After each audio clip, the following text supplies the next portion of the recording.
Selamat datang di channel Syiar Kalam FM.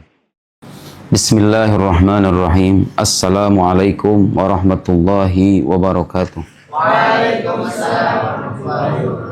Alhamdulillah wassalatu wassalam ala habibina wa syafi'ina rasulillah wa ala alihi wa sahbihi wa man walah wattaba'a hudah wa ba'd.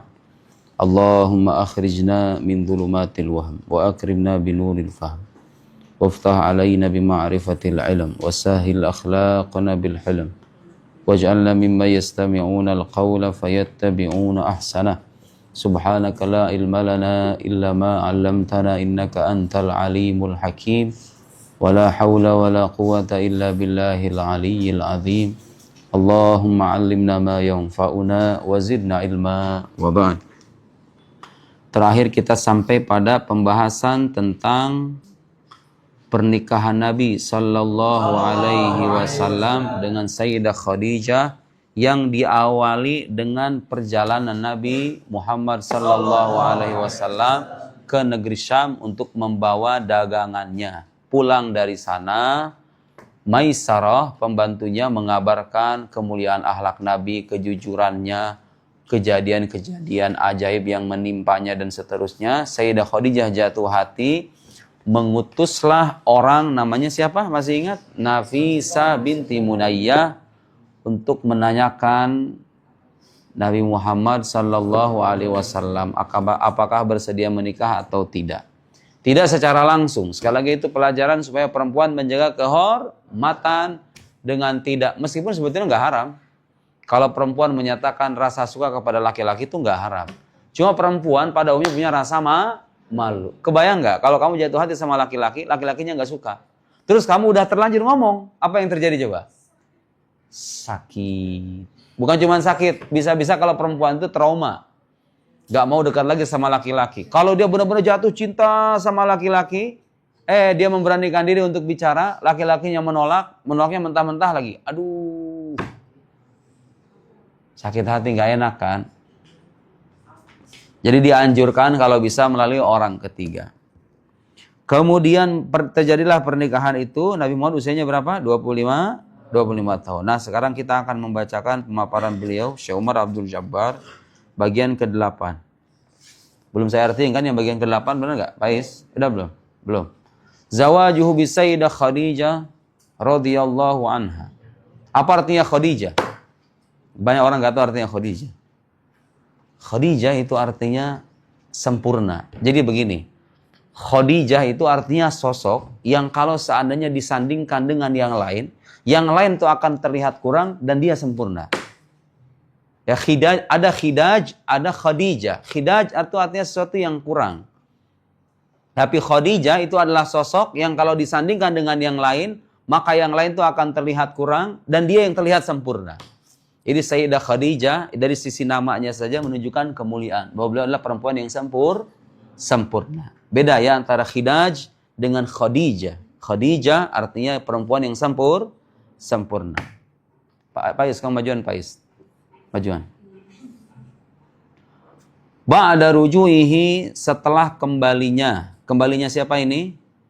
Nabi Muhammad sallallahu alaihi wasallam bisyahrain, setelah kembali sekitar 2 bulan, min safratihi tsaniyah, dari perjalanan yang kedua. Perjalanan kemana?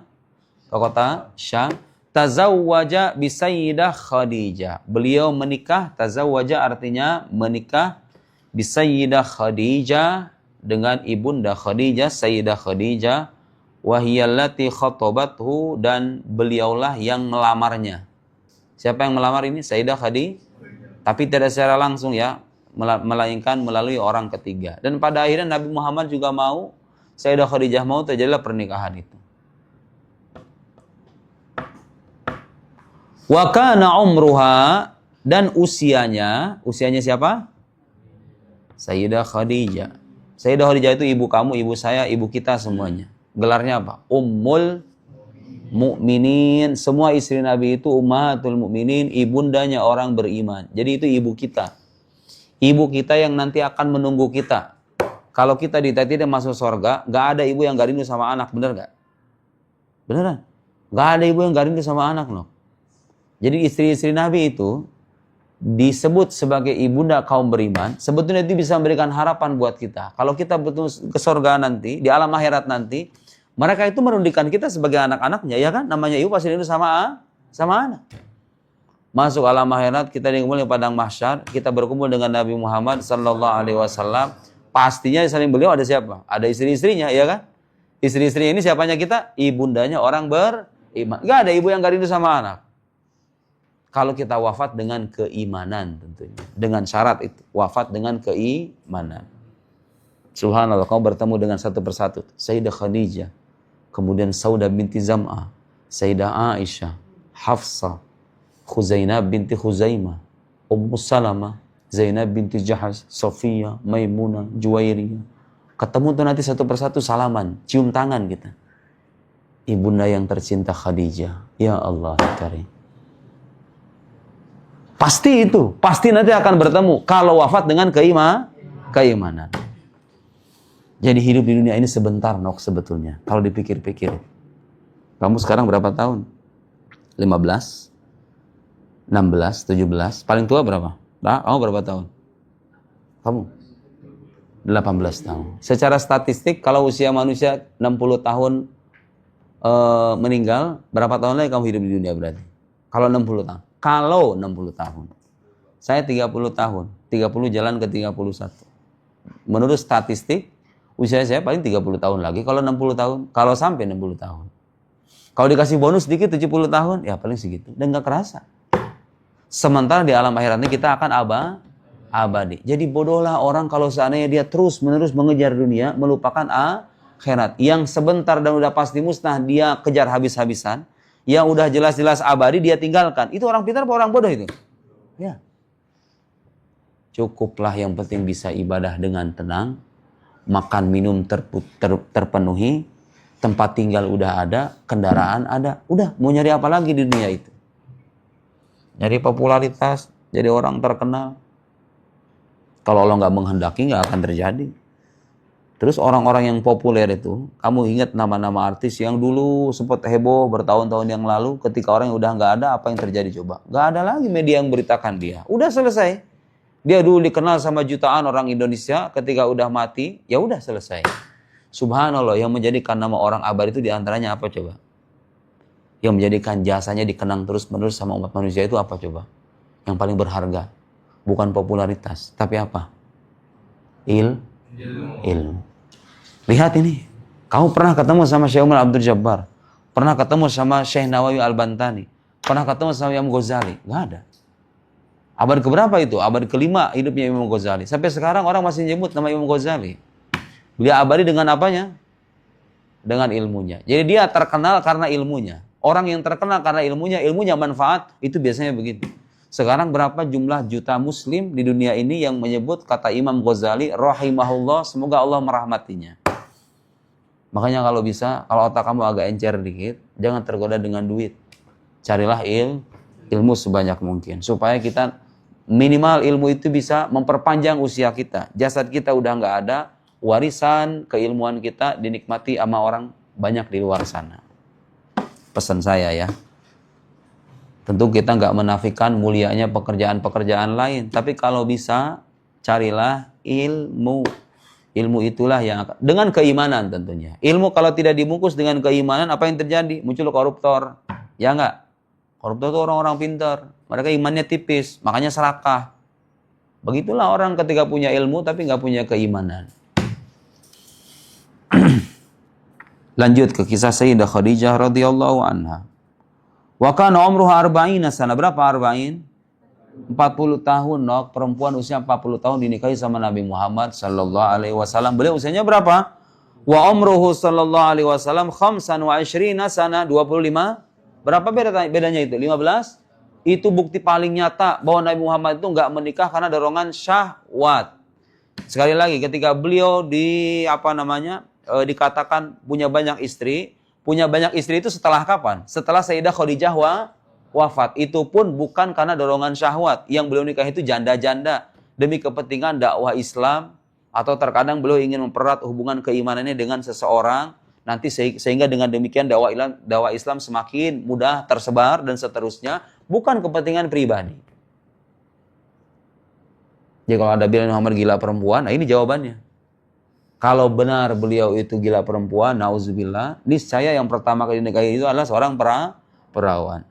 Kemudian yang tidak kalah penting apa? Di sini disebutkan nomor 3. Wa kanat qablahu mutazawwijatan bi Abi Halah. Sebelumnya, qablahu itu artinya sebelumnya, sebelum menikah dengan Nabi Muhammad sallallahu alaihi wasallam, Sayyidah Khadijah itu mutazawwijatan, menikah. Menikah dengan siapa? Ini nama suami sebelumnya, Abu Halah. Abu Halah punya anak namanya Hindun. Jadi Nabi Muhammad itu punya anak tiri. Punya anak tiri namanya bawaan Sayyidah Khadijah dari suaminya yang sebelumnya namanya Abu Halah. Ada yang mengatakan namanya itu Halah, ada yang mengatakan namanya Hindun. Waqad mata, dan wafat. Walahu waladun minha. Siapa yang wafat nomor sini? Ya Abu Halahnya wafat. Walahu waladun minha, dan dia punya anak minha dari siapa? Itulah Abu Halah wafat dan dia punya anak minha dari Sayyidah Khadijah. Ismuhu Halah, namanya Halah. Ada yang menyebut namanya Halah. Ada yang menyebut namanya Hindun. Yang jelas Sayyidah Khadijah punya anak dari suami sebelumnya itu.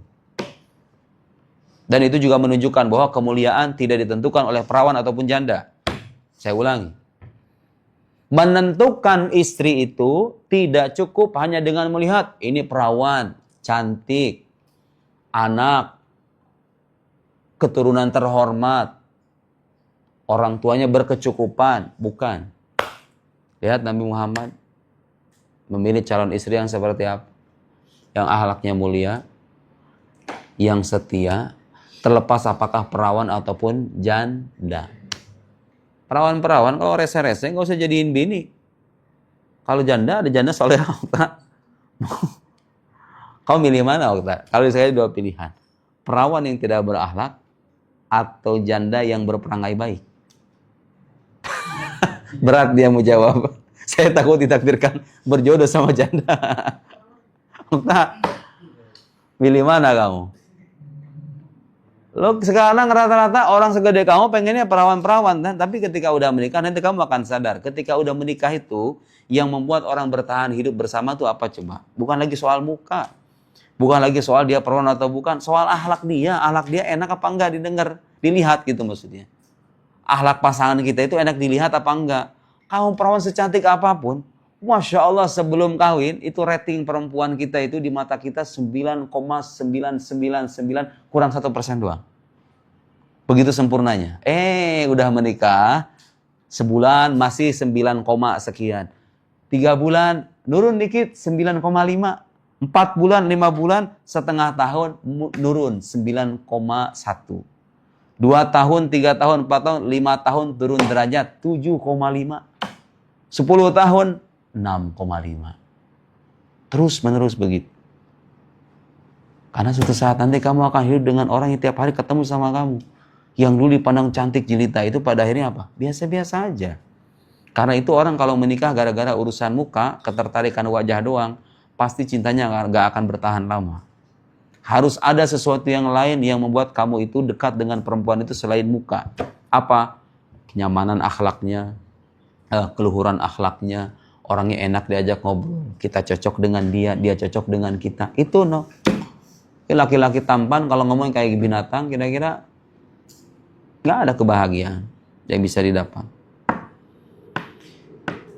Jadi sekali lagi pelajaran di antara pelajaran berharga pernikahan Nabi Muhammad dengan Sayyidah Khadijah radhiyallahu anha, bahwa cinta tidak mengenal usia, tapi cinta juga perlu mempertimbangkan akhlak karena itu adalah asas kehidupan bersama. Bukan hanya soal status apakah dia perawan ataukah janda.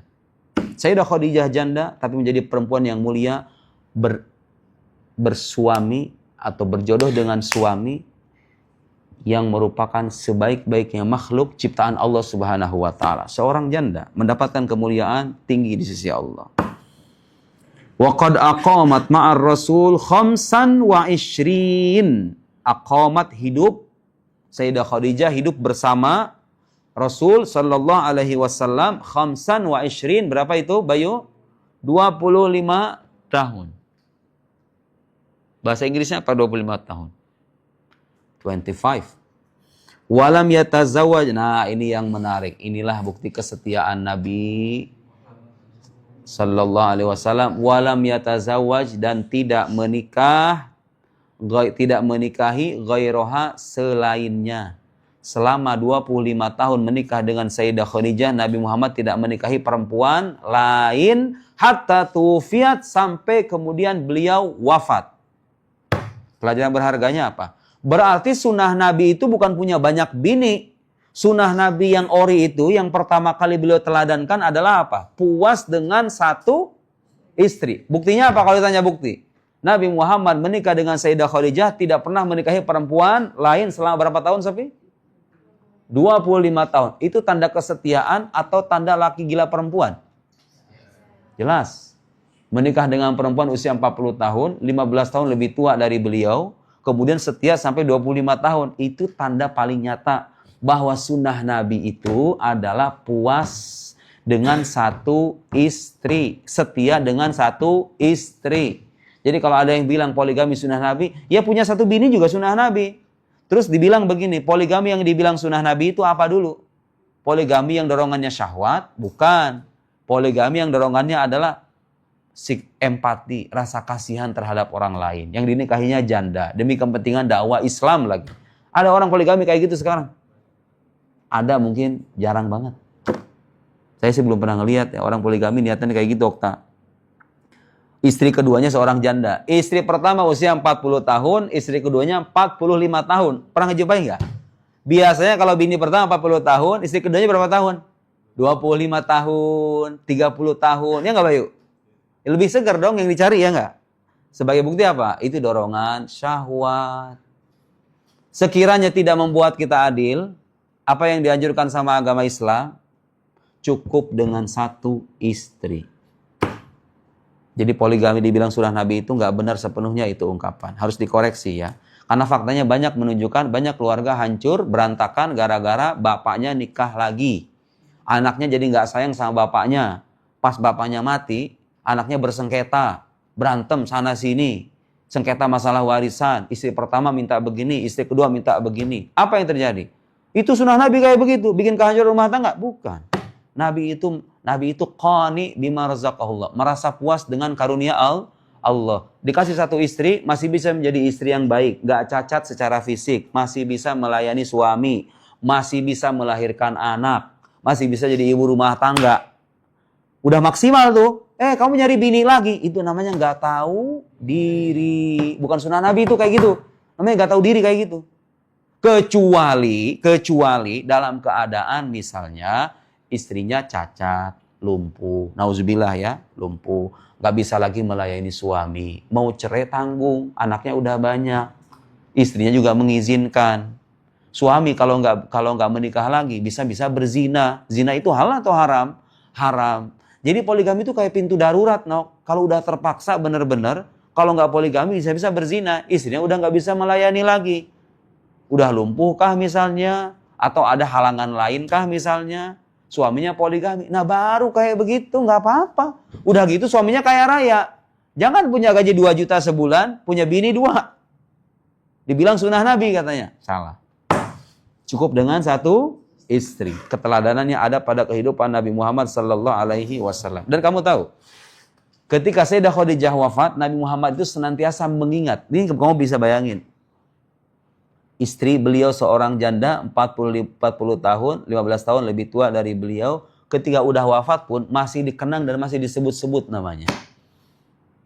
Apa coba di antara sabda Nabi itu yang termasuk dalam kitab-kitab sirah ketika mengenang Sayyidah Khadijah? Amanat bi id kafara biyan nas. Khadijah itu beriman kepadaku ketika orang-orang itu mendustakanku. Ya Allah. Wa saddaqatni id kadzabanin nas. Dia membenarkan aku ketika orang-orang itu mendustakan. Wa wasatni bimaliha. Dia membantu aku dengan hartanya. Hartanya itu habis. Digunakan untuk apa? Kepentingan dakwah Islam, suaminya yang mulia Nabi Muhammad sallallahu alaihi wasallam.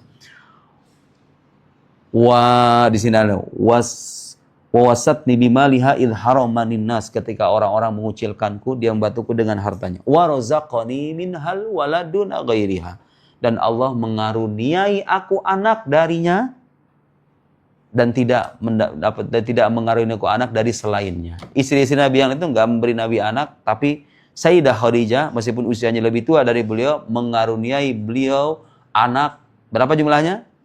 6. Satu lagi dari Malih Al-Qibtiyah, pemberian Raja Muqawqis yang kemudian dinikahi oleh Nabi. Jadi keteladanan yang ingin diberikan oleh Nabi kepada umatnya adalah kesetiaan kepada satu istri. Ustadz, bagaimana kalau saya punya istri, mulutnya nggak dijaga, orangnya rese, saya capek-capek kerja, pulang ke rumah bukannya disambut, malah main HP. Udah gitu kalau ngomelnya kayak tong geret.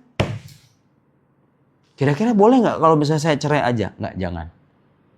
Cukup istri kamu itu, kalau kamu hadapi dengan kesabaran, dia menjadi jalan kamu menuju surga. Sebagaimana kamu kalau punya suami, selama dia masih normal gitu. Normal itu artinya apa? Nggak sampai gila. Terus kemudian masih bisa menjadi suami, melayani kamu sebagai istri. Tapi sesekali ngomongnya mungkin nggak enak, nyakitin kayak gitu. Jangan sedikit-sedikit minta cerai ya. Banyak orang di luar sana memutuskan perceraian gara-gara masalah sepele. Ketidakdewasaan dalam menyelesaikan masalah rumah tangga.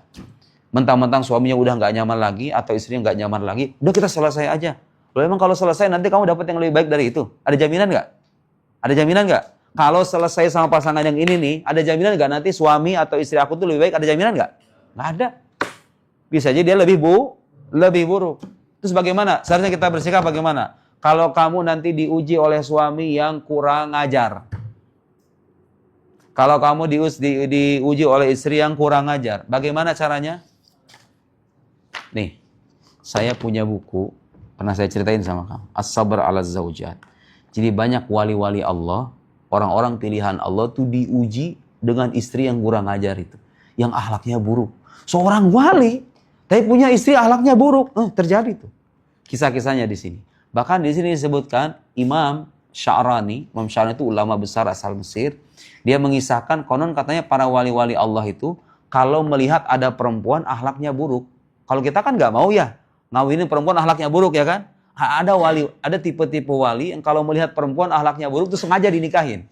Supaya apa? Supaya mendidik dirinya bersabar. Karena kalau dia bersabar, dia akan dekat dengan Allah Subhanahu wa Ta'ala. Orang-orang biasa, orang-orang luar biasa itu. Ada di sini kisahnya. Saya pernah baca di sini nih. Nih. Qala al-Imam Asy-Sya'rani, Imam Sya'rani, fi Tanbihil Mukhtarin, wa min akhlaqihim radhiyallahu di antara akhlak para wali besar itu, sabruhum ala adza zaujatihim, kesabaran mereka dalam menyikapi kekurang ajaran istrinya. Wa syuhuduhum anna kullama bada min zaujati ahadi minal mukhalafat lahu surah muamalatihi li rabbi. Falamma khalafa rabbahu kadzalika khalafathu zaujatuhu. Jadi para wali itu sampai begini. Kalau seandainya istri mereka itu membangkang sama mereka langsung mengoreksi diri. Oh, jangan-jangan saya pernah membangkang perintah Allah Subhanahu wa Ta'ala. Jadi pembangkangan istri dijadikan cerminan, jangan-jangan saya juga nggak taat sama Allah. Sampai segitunya. Ada wali-wali yang sengaja. Jadi sengaja milih istri yang akhlaknya buruk supaya apa katanya? Melatih diri bersabar. Subhanallah. Mana lagi ya? Wa kanu radhiyallahu anhu yu'adduna ilal mar'a haqqaha 'alal kamal wa yamnahu mukhalafatul. Meskipun akhlaknya buruk, mereka tetap menunaikan hak istrinya secara sempurna. Dinafkahi. Meskipun suka menghina misalnya, merendahkan. Enggak sembarang orang yang bisa begitu ya. Saya pernah membaca keterangan Imam Sya'rani yang menyebutkan bahwa ada wali-wali yang kayak begitu. Jadi kalau melihat perempuan akhlaknya itu kurang baik, itu sengaja dilamar. Supaya apa? Melatih dirinya bersabar. Karena ada ayat dalam Al-Quran, innama yuwaffas sabiruna ajrahum bighairi hisab. Sesungguhnya orang-orang bersabar itu akan dituntaskan balasannya tanpa hisab, saking gedenya. Jadi wasilah, perantara, punya istri, punya suami kurang ajar itu wasilah untuk mendapatkan kemuliaan. Jangan dikit-dikit ngomong cerai. Cerai itu tidak selamanya menyelesaikan masalah. Sabar aja. Toh nanti akan berakhir, toh nanti dia mati, saya mati juga. Apa yang terjadi setelah mati? Yang melukai hati kamu, dia akan menelan kerugian kamu yang dilukai akan mendapatkan keuntungan pahala. Jadi selama kita itu tidak dizolimi, kita itu beruntung. Asalkan kita bersabar. Tapi orang-orang yang menzolimi, kamu punya suami kamu suka nyakitin kamu, dihisab sama Allah nanti itu. Jangan harap itu dibiarkan. Padahal kalau dia nggak bertobat, ya kan? Dihisab sama Allah, kamu untung atau rugi? Oh, kamu beruntung mendapatkan pahala kesabaran dulu selama di dunia. Suami kamu yang rugi. Sebaliknya, kamu punya istri, suka nyakitin, merendahkan, nggak menghormati, nggak taat, dan lain-lain. Dihisab sama Allah, kamu beruntung. Atas kesabaran kamu menghadapi istri macam begitu. Lihat bagaimana agama mendorong kita supaya mempertahankan kehidupan rumah tangga. Bagaimanapun buruknya akhlak pasangan kita, pada akhirnya kita diminta untuk tetap bersabar. Karena nggak ada manusia yang berjodoh dengan malaikat. Yang semuanya sempurna, nggak ada kekurangan, nggak ada. Semuanya pasti ada kekurangan. Istri kamu bukan malaikat, kamu juga manusia yang punya banyak kekurangan. Udah selesai. Jalani apa adanya. Jangan sampai itu ada kisah-kisah, saya pernah dulu menyimak kisah teman saya, orang tuanya itu udah 20 tahun rumah tangga. Tiba-tiba pisah. Dengan alasan katanya udah nggak cocok. Lah 20 tahun udah nggak cocok tuh gimana ceritanya? 20 tahun. 20 tahun berjalan, tiba-tiba nikah lagi. Jangan sampai ya. Saya secara pribadi bertekad kayak begitu. Rumah tangga sekali aja. Cukuplah rumah tangga yang hakiki itu nanti di alam surga sana. Kalau kita diterima surga, dan kita berharap kita masuk surga. Soalnya kalau ganti-ganti pasangan itu, kemungkinannya banyak. Ini kalau seandainya kita kawin lagi, ini kira-kira yang kita kawinin ini lebih baik apa lebih buruk? Ya enggak? Enggak ada jaminan juga. Oh enggak, ini mah lebih baik begini. Ya sekarang menurut pandangan kita. Tapi hakikatnya kita kan enggak tahu. Kalau orang punya cara berpikir begitu, apa yang terjadi, Dok? Laki-laki akan setia dengan istrinya, istri akan setia dengan laki-lakinya. Tidak akan ada perselingkuhan. Rata-rata perselingkuhan itu didorong dengan apa? Nih, hawa, nafsu yang tidak terkendali, terus cara berpikir yang pendek. Disangkanya kalau selingkuh, kemudian kita ganti pasangan, kita akan mendapatkan kehidupan yang lebih baik. Enggak. Justru banyak fakta menunjukkan rumah tangga itu hancur sehancur-hancurnya. Suami itu bisnisnya bangkrut sebangkrut-bangkrutnya gara-gara digoda oleh satu orang perempuan doang. Terjadi kan? Ya bukan perempuan yang salah, dua-duanya salah. Laki-lakinya ya salah, terlalu nafsu. Perempuannya juga salah, nggak tahu diri, ya kan? Jadi pelakor. Tahu pelakor? Apa tuh singkatan pelakor? Pekerjaan pelakor itu? Hah? Perebut laki orang kan? Ya bener nggak? Perebut ya? Pembawa? Perebut laki orang. Kebanyakan nonton drakor. Saya nggak pernah nonton drakor ya. Cuma tahu dari orang-orang aja. Walhasil itulah petikan kisah yang bisa kita ambil pelajarannya dari pernikahan Nabi Muhammad sallallahu alaihi wasallam dengan Sayyidah Khadijah radhiyallahu anha. Naktafi bihadzal qadar wa nuwasil fil liqa'al muqbil. Allahumma salli wa sallim ala as'ali makhluqatika sayyidina Muhammad wa ala alihi wa sahbihi wa sallim adada ma'lumatika wa mida kalimatika kullama dzakaraka dzakirun aghfala an dzikrikal ghafirun wallahu a'lam bissawab. Subhanakallahumma wa bihamdika asyhadu an la ilaha illa anta nastaghfiruka wa natubu ilaik. Wa sallallahu ala sayyidina Muhammad wa ala alihi wa sahbihi wa sallam. Wassalamualaikum warahmatullahi wabarakatuh.